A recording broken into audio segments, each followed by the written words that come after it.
नहीं। बाकी number of iterations का काउंट जो है वो इंक्रीज या डिक्रीज हो जाएगा, बस इतना सा इफेक्ट पड़ेगा इस पर। ठीक है, तो अब ये ले लिया हमने, तो यहाँ से फर्स्ट अप्रोक्सीमेशन,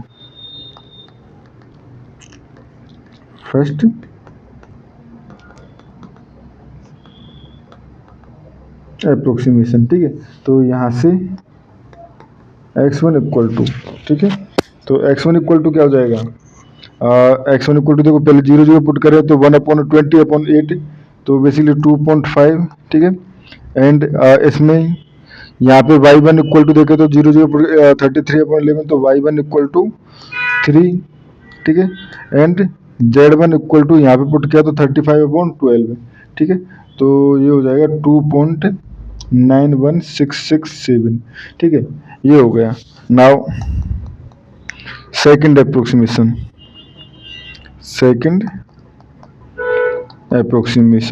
ठीक है।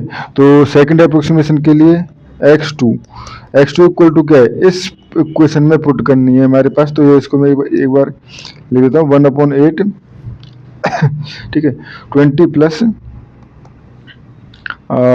ये हो जाएगा 3 into 3 and plus sorry -2 into 2.91667, ठीक है। जब आप इसको सॉल्व करोगे तो आ जाएगा आपके पास 2.89588, ठीक है। सिमिलरली y2 इक्वल टू यहाँ पे हम पुट करेंगे x1 y1 की वैल्यू, ठीक है, सॉरी x1 एंड z1 की वैल्यू। तो यहाँ से जब आप वैल्यू पुट करोगे तो ये हो जाएगा आपके पास 1/11 33 माइनस 4 इंटू 2.5, ठीक है, एंड प्लस z यानी कि 2.91667। तो इसको सॉल्व करोगे तो आपके पास आएगा 2.35600606, ठीक है।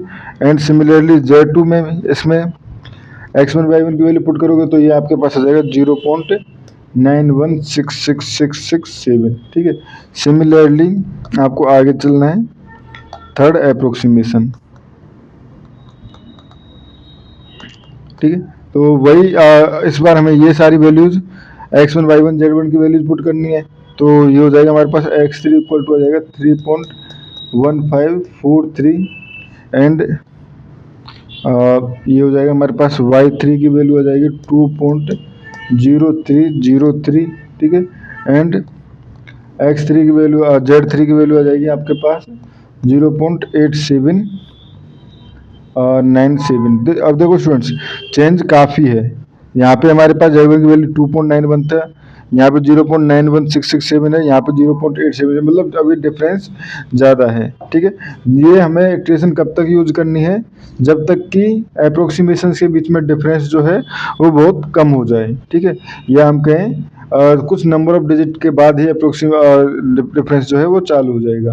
तो क्वेश्चन काफ़ी लेंथी हो जाएगा, क्योंकि इसको हम जब 12th अप्रोक्सीमेशन तक करेंगे तो x12 इक्वल टू, क्योंकि आपके पास क्वेश्चन में इतना टिपिकल क्वेश्चन नहीं आता है, ऐसा आता है जिसके जल्दी ही हमारे पास सॉल्यूशन निकल रहा होता है, 0167, ठीक है। एंड ये हमारे पास y12 जो आएगा वो आएगा 1.9858। अब जब आप सॉल्व करोगे तो स्टूडेंट्स हो सकता है इसमें वेरी करे आंसर, क्योंकि वेरी करने का रीजन है कि आपने कितने नंबर ऑफ पॉइंट्स तक या कितने नंबर ऑफ डेसिमल तक क्वेश्चन को कंसिडर किया है, तो उससे इफेक्ट प्रॉब्लम नहीं होना, तो थोड़ा छोटा मोटा अंतर इसमें पड़ सकता है, ठीक है।